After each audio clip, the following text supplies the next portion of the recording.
Hello. അപ്പം നമ്മൾ രണ്ടുപേരും കൂടി നിന്ന പരിപാടി എന്ന് വെച്ച് കഴിഞ്ഞാൽ നാളത്തേക്കുള്ള ബ്രേക്ക്ഫാസ്റ്റ് ഉണ്ടാക്കാനാണ്. അപ്പോൾ ഏട്ടന് നാളെ നേരത്തെ പോകണം, അപ്പോൾ നമുക്ക് ഈസി ആയിട്ടൊരു ബ്രേക്ക്ഫാസ്റ്റ് ഉണ്ടാക്കാം. അപ്പോൾ കുറച്ച് സ്മാഷ് ചെയ്ത അവക്കാഡോ നമ്മുടെ കയ്യിൽ ഉണ്ടായിരുന്നു, അതെടുത്തു.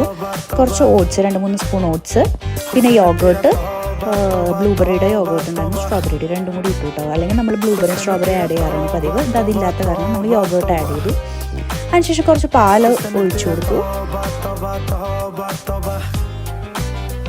എന്നിട്ട് നല്ലപോലെ മിക്സ് ചെയ്ത് നമ്മൾ ഓവർനൈറ്റ് കുറച്ച് ചിയാ സീഡ്സ് ഇട്ട് കൊടുത്തിട്ടുണ്ട് കേട്ടോ. എന്നിട്ട് ഓവർനൈറ്റ് നമ്മൾ ഫ്രിഡ്ജിൽ സ്റ്റോർ ചെയ്തു. പിറ്റേ ദിവസം രാവിലെ എടുത്തിട്ട് കുറച്ച് ആപ്പിളും കുറച്ച് യോഗേർട്ടും ഹണിയും കൂടി ഒഴിച്ചിട്ട് മിക്സ് ചെയ്തെടുത്തു കേട്ടോ. ഇനി നമുക്ക് അതിലേക്ക് കുറച്ച് ചിയാ സീഡ്സും കൂടി ഇട്ട് കൊടുക്കാം. ബനാന ഉണ്ടെങ്കിൽ അതും കൂടി ഇട്ട് കൊടുക്കുക. ഇത്രയേ ഉള്ളൂ നമ്മുടെ ഈസി ബ്രേക്ക്ഫാസ്റ്റ്. ഭയങ്കര ടേസ്റ്റിയാണ്, വയറ് ഫില്ലിംഗ് ആണ്. നമ്മൾ ഡയറ്റൊക്കെ ആണെങ്കിൽ ഇത് കഴിച്ചു കഴിഞ്ഞാൽ സെറ്റായിരിക്കും.